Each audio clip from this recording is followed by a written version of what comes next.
Hello guys, welcome to Career Conversations.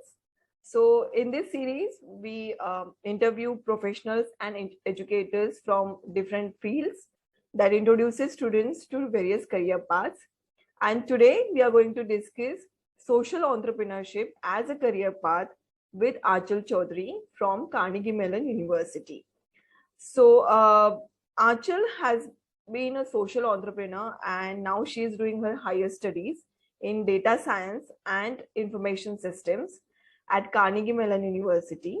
And Anchal has 5 years of experience working as a social entrepreneur and for education ecosystem and various capacities for government of India. So welcome Anchal. Welcome to Career Conversations. Pleasure to be here. Thank you so much for having me. Yeah, we are very happy to have you with us today. So let's start then. All right, sure. So Anchal, first question that comes to my mind when I read about social entrepreneurship. So right now, entrepreneurship, this has become a buzzword around us, and with last 2 years has given us so many inspiring stories also around entrepreneurship. So what is the basic difference between entrepreneurship and social entrepreneurship? So I would say there's always a thin line between entrepreneurship and social entrepreneurship, where when we talk about social entrepreneurship, it's just one single element that differentiates itself from the mainstream entrepreneurship, which is the impact that you're trying to create. So any business, any opportunity, any work or any economic activity which is taking place that directly impacts any element of the society, be it people, be it environment, be it the pollution, be it planet, anything that has some tangible impact, which is not related to the profits that an entrepreneur creates. That is something which is social entrepreneurship. Okay. So that impact word is really exactly important. Anything that is creating an impact apart from the profits is social entrepreneurship. Okay. Okay. So then can you walk us through your personal journey, how you have become a social entrepreneur? So my personal journey and my on the stint with social entrepreneurship has been, I would say, it's too much personal for me. It emerged from too many personal instances, experiences. So it all started way back in my undergrad school in Delhi University. I was doing my economics, studying economics, getting to understand how the economy worked, what was the history of economics, and all of a sudden, it's during the first year of my undergrad degree, I was a person who stays less inside the classrooms and more outside of it. For the good reasons, I would say, not the bad ones. So, I've been doing that a lot to get a better hang of what we are studying, why are we studying, getting involved in a lot of competitions that were taking place within the university, between different colleges in the university. So I was in the North Campus of Delhi University, which is like a hub, a diverse hub of people, a diverse hub of activities, where people from different social backgrounds, different strata of economy is coming. All of us are clubbed together in a single classrooms, bringing so many different perspectives to the single classroom from there, because there are people who have come from different villages, the remote villages of India. There were people who came from, who are the kids of bureaucrats, of the politicians. So now imagine such a diversity. Correct. Yeah. So when you are a part of such diverse cohort and such different perspectives, you are bound to think deeper. Every day it was a learning experience when we used to have discussions inside the classes, outside the classes, about how things are around us. So since I was at the hub of education that time in Delhi University, which is one of the oldest universities in India, so I started, it just one fine day, out of the conversations I was having with my friends, again, those friends from Delhi University, it just struck me that how different the opportunities are for all of us who are coming from way different backgrounds. Correct. Despite all of us sitting here in a single classroom, in the same classroom, doing the same things, studying the same things, and uh, we all crossed all those eligibility criteria. All of us were one of the highest scorers to get into the economics course of Delhi University, coming from different done the same education before coming to this place, yet the outcomes for all of us would be drastically different.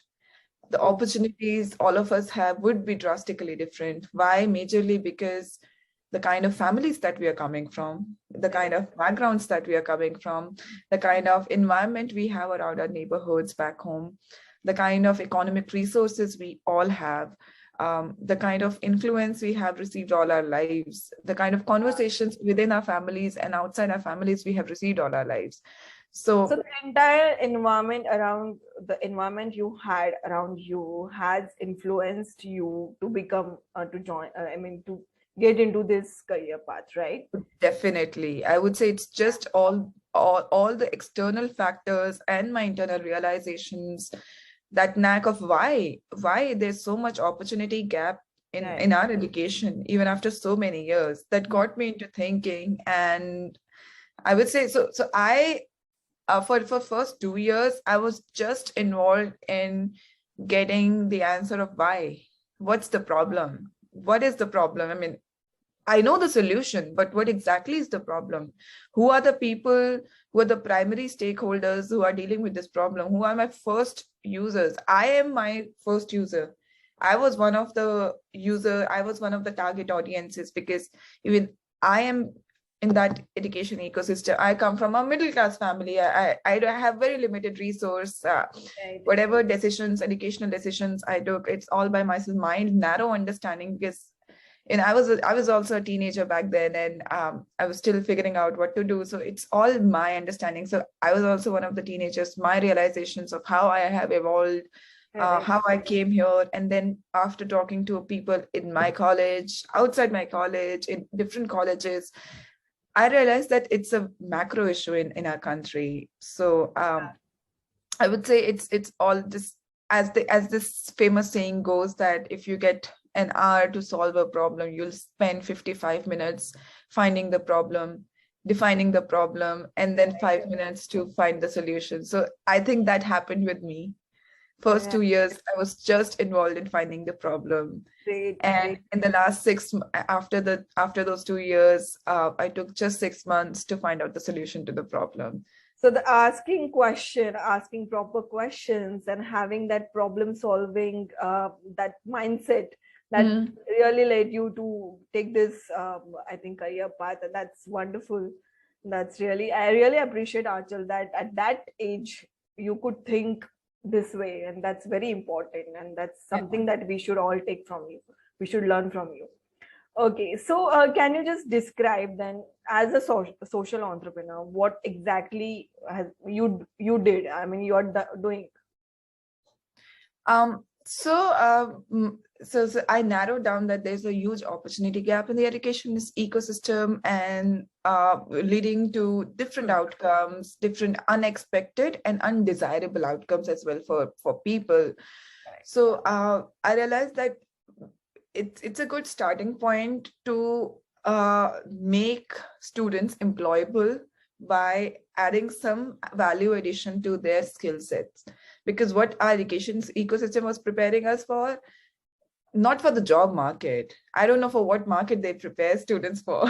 So I still hold grudges against the system on these grounds, that we are not getting prepared for the job market at all. So the first step to bridge this opportunity gap for me, was to make students employable. And to make students employable, I made I made a platform. So I majorly worked on culmination of the educational technology products that can be of value addition to my target audience. So I started with the three major skill set, which is life skill, financial literacy, and entrepreneurship, because all after the 2 years of research and talking to various stakeholders, talking to the people who were working in the similar field, the educators, I realized that it's a good starting point, life skill, entrepreneurship, and financial literacy, because it forms a holistic personality of a student. Life skill, of course, to make you sustain any kind of environment, even the work environment, you need to have certain life skills to navigate through your lives, to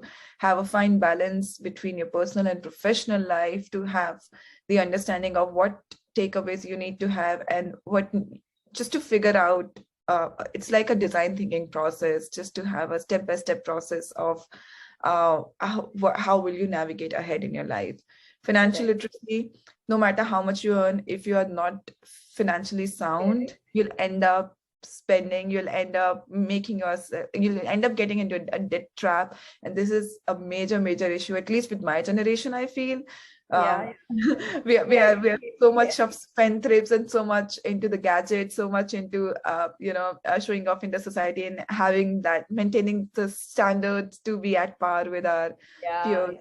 So that is a major issue that I figured that is really important, and that will complement whatever people do on their jobs.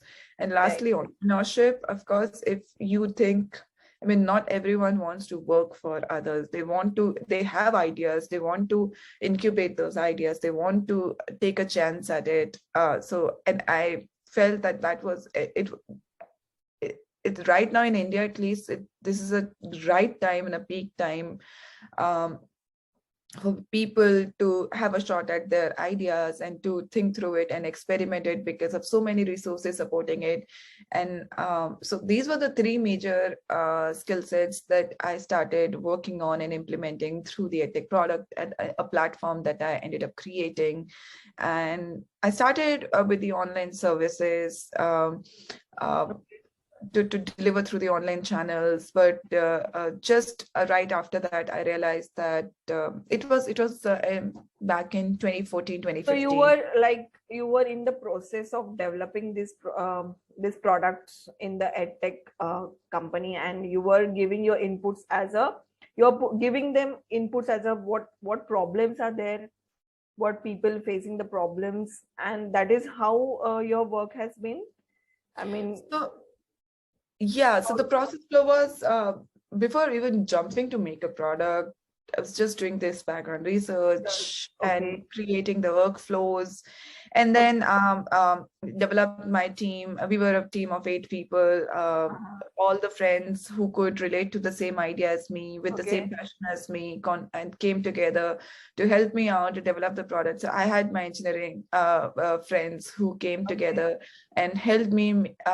So I was working as a product manager for them, giving them all the inputs, how the product should look like, what are my audiences, what all mockups. I just provided them the mockups, and they designed the platform for me. And so that this is how it all worked. Great. But we also didn't restrict ourselves to the online channels, because it was a good realization at that time to me that internet penetration is not huge yet. Correct. And the target audience live in tier 2, tier 3 cities, which my target audience live there. They don't have internet connection. Even if they do have, the mobile devices are one in a family of like 6 or 7, no computer systems at all. So how am I going to serve them? It was a big impediment in the success. It's not just the success of product, it's the kind of impact that I wanted to create. I wanted to penetrate to the grassroots, but that was missing. And that's a big gap. Even in these last 2 years, they have lost a lot of, I mean, the students who did not have access to the internet, they really lost their 2 important years of their education. Definitely. That's a sad story. But but here is opportunity for all of us to overcome that. We have to think about how we can overcome that problem in case again meet this kind of pandemic in the future. We have to be ready, and that is really very important. I think a channel of physical outlets is really necessary I mean, this is what I ended up doing. Right. I mean, just So what type of physical outlets that exactly. you? Yeah, if not physical outlets, so what I did was to partner with various small edtech organizations, Okay. mostly student-led edtech organizations, student-led startups who were working in different regions where I wanted to expand my services. And instead of delivering the online products, I made physical products and and delivered it through various education boot camps in those regions.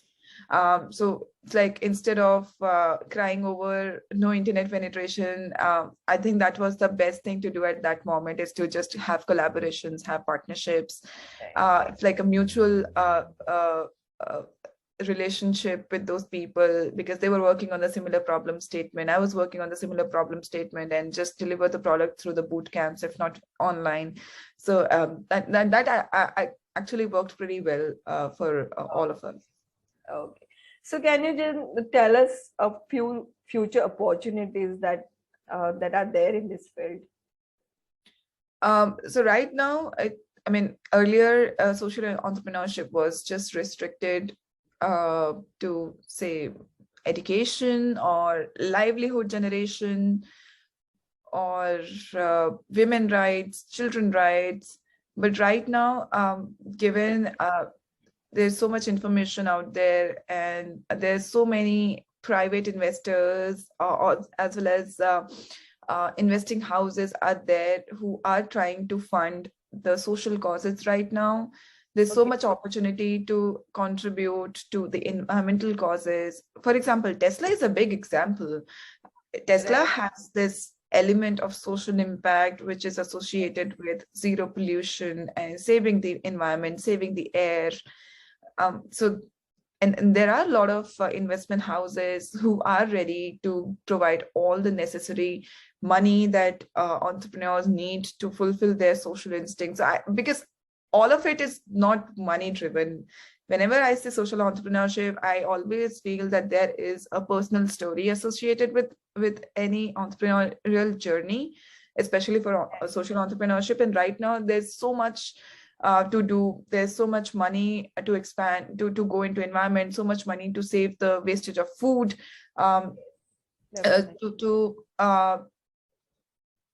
electrical vehicles are coming into force. There are many food rescue organizations. So right now in my university at CMU, there are two international student-run food organizations running, which is making sure that the food is not getting to waste and put, because it's, when it comes to poverty or any kind of social thing, everything is surrounded by this supply chain issue of food.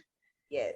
Because so basically what UN has also suggested is 17 SDG goals, that all that needs attention, not just poverty, not just health, not so all the 17, they need the attention. They need every other SDG goal, need people, need students to take the initiative and get into this field, right? Right.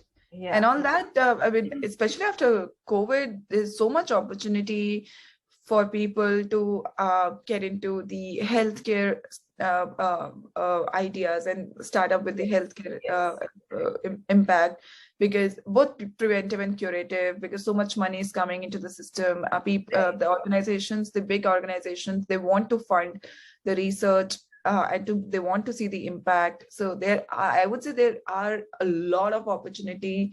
It's like, as the world is degrading, the opportunities for the social impacts are coming to the fore. That it's your time to just work on it and not to degrade it anymore further. Right. Correct. So what type of advice would you give to the juniors or the aspirants who want to enter into this field? As I say, that it always starts with a personal story, or if not a story, a realization, at least, for sure, when it comes to social entrepreneurship compared to the other entrepreneurship. So be very mindful to your surroundings, be very thoughtful to whatever you do. Right. Where if you're a student or a professional, just be very open to different perspective of thinking, how people think about different issues, what you feel about something. And if you really feel about something, go deeper into it, find out the why, ask questions, always ask Ask questions, questions. talk to people. And whenever you're talking to people, be very open-minded to absorb the thoughts of other people and not stringent, because if you're stringent, you won't understand any situation, any problem deeply. It would be just your narrow perspective. Right. So if and there's a myth that social entrepreneurs don't make money, social entrepreneurs are poor. No, social entrepreneurship is not about being poor or not making money at all. Social entrepreneurship is profitable. It's just that it has you measure that profit, but you can't measure the impact. So you have to figure out how to measure the impact.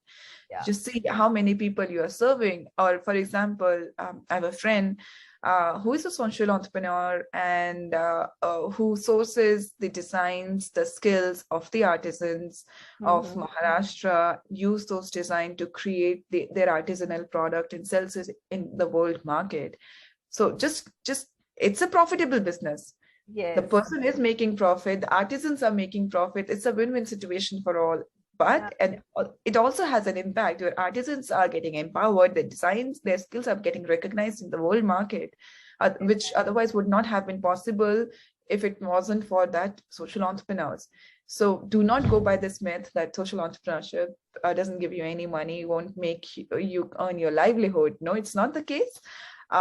It's just that do not rush to any idea. Give your best time to it. Give your thought to it. Talk to your mentors. Talk to people who have been working in the same field.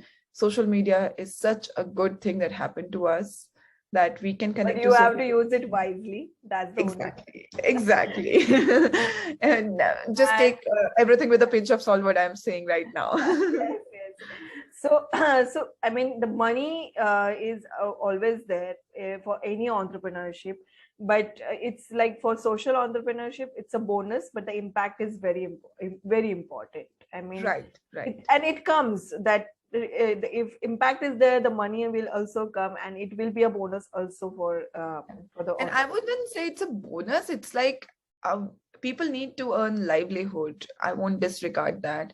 Yeah. So there is money. It's just that how you have to model your businesses, you have to model your processes such that it gives you money and also make sure that you are making the desired impact that you want. Okay. Yeah. Got it. So, so what is the most amazing thing you like about this field? The personal satisfaction you get at the end of the day, that you are a change maker. You have fought to be here. You have created a change in one person's life, or you have made someone's life better, which wouldn't have been possible without this intervention. I think this feeling at the end of the day that you are a change maker is really empowering for every social entrepreneur. And that is something that keeps you going, is what I believe. And also after talking to a lot of my fellow social entrepreneurs, I realized, I concluded that we all are change makers, and it's just this personal satisfaction that we have after we wrap up our work at the end of the day, that hey, the person is happy for whom we were working, or this thing is happening that we wanted it to happen this way. This is happening. The food is not going to waste. This particular person is a healthy person right now. Or we reduced carbon emission today. The carbon emission was this much less than what it was yesterday. So this change is something, it's really, really empowering, and is what I feel is the biggest driver. Wow, that's wonderfully put. I mean, Anchal, I mean, the change maker, and being a change maker, at least for one person also, it's very important. Yes. And that's the biggest satisfaction that one can have being in this field. That's really very, very, I mean, listening to this itself is giving the satisfaction, and truly for the audience also, I'm sure. Yeah. So coming to the last point, so what type of courses or resources are out there for the beginners that they can start with? Any recommendation that you have? I do believe there are a lot of online resources on Coursera, edX, which is an introductory lessons for the people interested in social entrepreneurship to get an understanding of what it essentially is, how to go about it, how to figure out the problems, how to figure out the solutions, the mental math of the problem and the solution part. So there are resources there. Ashoka University in India also has a course. Tata Institute runs social entrepreneurship courses in India. I do believe there are certain centers in a few of Indian Institute of Management in India, which is focused on social entrepreneurship diploma courses. And abroad also in the United States, Stanford has a really amazing social entrepreneurship program, and so does University of California, Berkeley has it. So one of the premier institutes of the United States, they run two amazing social entrepreneurship programs. Apart from these, there are certain fellowships in India. Acumen Fellowship is the biggest of all. And it's a really empowering fellowship, and I think Ashoka also runs a different fellowship for social entrepreneurs. So these are the primary resources that people can definitely look at and avail. And again, the conversations with the social entrepreneurs are the best way to go about it. The one you are doing right now, really amazing that you're doing it for the people, you're doing it for the students who are aspiring and who are looking forward to it. It's really an unconventional topic, I believe. So really glad that MySphere is hosting it today. And I just hope it ends up making, giving some additional value to the viewers. Definitely, it will give. Even in fact, we have this career path page that we have on our platform, mysphere.net, which gives whatever the courses that you have listed and the fellowships that you have talked about. We have also listed them on our page. So the audience can go and visit this mysphere.net and check out this social entrepreneurship career path page. So thank you, Anchal, and that was really wonderful talking to you. And so yeah, that was really great that you took the time and did this conversation with us. My pleasure, Bhagishri. It's always good to give it back. So I'm so happy that you have done so much of work in this, and still there are so many opportunities that you have talked about, and I'm sure people will listen to this conversation and will get so many ideas around what they can do. Because they have the idea, but they don't know where to start.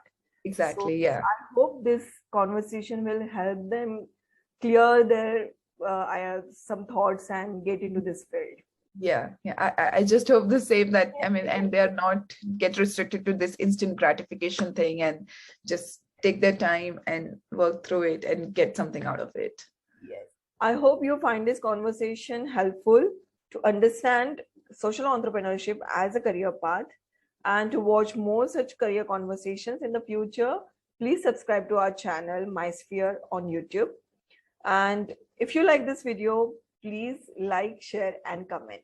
Thank you.